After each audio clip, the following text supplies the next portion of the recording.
ഇന്നേ നല്ല ടേസ്റ്റി ആയിട്ടുള്ള നല്ല നാടൻ ചക്കരിശ്ശേരി ഉണ്ടാക്കിയാലോ.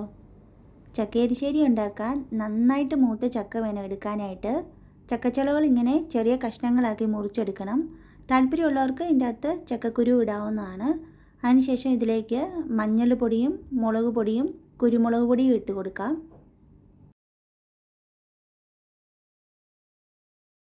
ആവശ്യത്തിന് ഉപ്പും കുറച്ച് കറിവേപ്പിലയും കൂടി ഇട്ട് കൊടുക്കാം. ഇനി വേകാൻ ആവശ്യമായിട്ടുള്ള വെള്ളം ഒഴിച്ചു കൊടുക്കണം. ചക്കരിശ്ശേരി അധികം ഡ്രൈ ആയിട്ടല്ല ഇരിക്കുന്നത്, അതുകൊണ്ട് വെള്ളം കുറച്ച് കൂടുതൽ ഒഴിച്ചു കൊടുക്കണം. ഇനി അടച്ച് വെച്ച് വേവിക്കാം.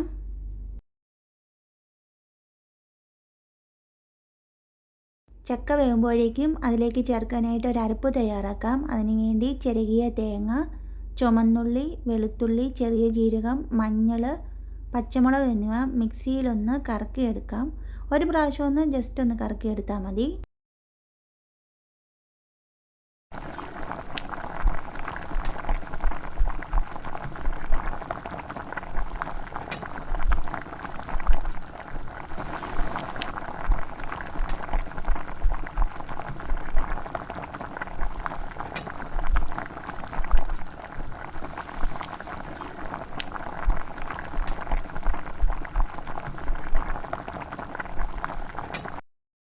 ചക്ക ഇപ്പോൾ നന്നായിട്ട് വെന്തിട്ടുണ്ട്. ഇനി ഇതിലേക്ക് അരപ്പിട്ട് കൊടുക്കാം. അരപ്പിട്ട് കൊടുത്ത് നന്നായിട്ട് യോജിപ്പിച്ച ശേഷം അടച്ചു വെച്ച് 2-3 മിനിറ്റും കൂടി വേവിക്കണം.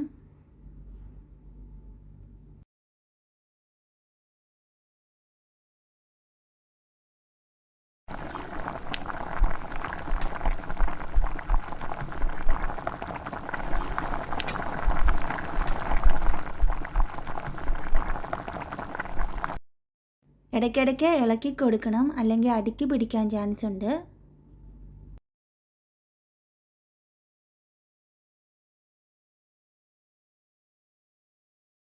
ഈ വറവ് തയ്യാറാക്കാം. അതിനായിട്ട് കുറച്ച് വെളിച്ചെണ്ണ ഒഴിച്ചു കൊടുത്ത് വെളിച്ചെണ്ണ ചൂടായി വരുമ്പോഴേക്കും അതിലേക്ക് കടുകിട്ട് കറിവേപ്പിലയും വറ്റൽമുളകും ചുമന്നുള്ളി ഇട്ട് കൊടുക്കാം.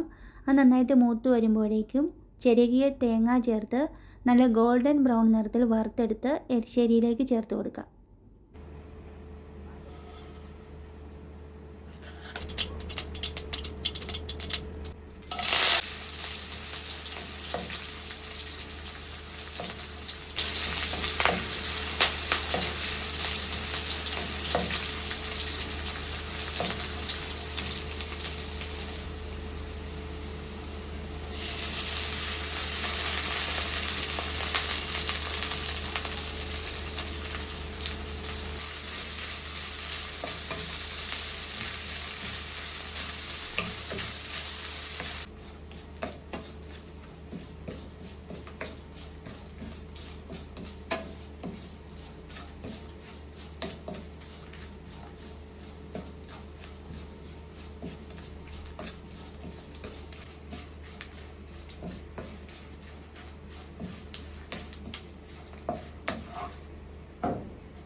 തേങ്ങ നല്ല ഗോൾഡൻ ബ്രൗൺ നിറമായിട്ടുണ്ട്.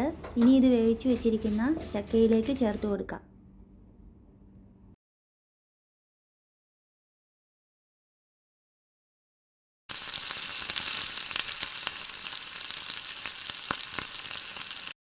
വറവ് ചേർത്തതിന് ശേഷം കുറച്ച് നേരം ഒന്ന് അടച്ചു വെക്കാം. ഇങ്ങനെ ചെയ്യുവാണെങ്കിൽ പിന്നീട് തുറക്കുമ്പോൾ കറിക്ക് നല്ലൊരു മണം ഉണ്ടാകും.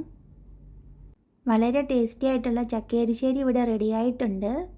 ഇത് അധികം തണുത്തു പോകുന്നതിന് മുന്നേ കഴിക്കുന്നതാണ് നല്ലത്. ഇനി ചക്കയൊക്കെ കിട്ടുമ്പോൾ എല്ലാവരും ഇതുപോലെ ഒന്ന് ഉണ്ടാക്കി നോക്കണം.